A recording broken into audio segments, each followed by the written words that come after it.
看到乔果，那就说明又到了牛郎和织女见面的大日子了。早在宋朝，孟元老的《东京梦华录》里就有记载当时的乔果，笑靥儿。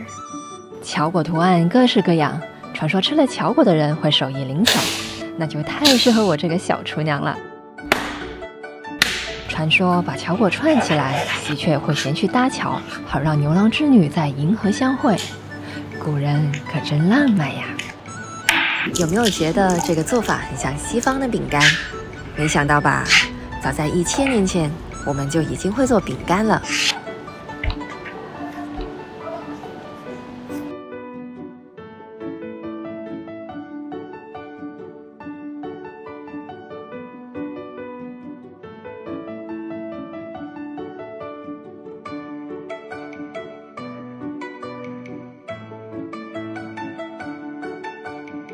沙行食蜜，远国处真。你们知道沙行色是什么颜色吗？其实我个人觉得沙行色有点像麦芽糖的颜色。在这个浪漫的日子里，谁不想增加一点甜甜的颜色呢？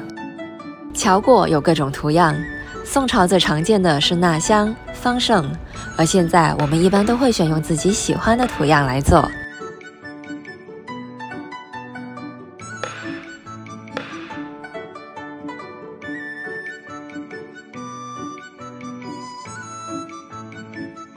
白锅慢烘，乔果就会逐渐呈现出沙形色了。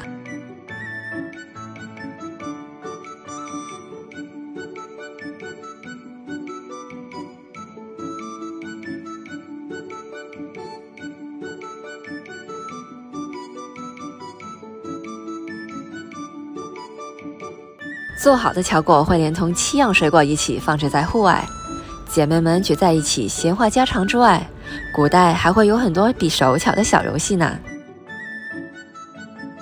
成败7姐起手巧，更求觅得好郎君。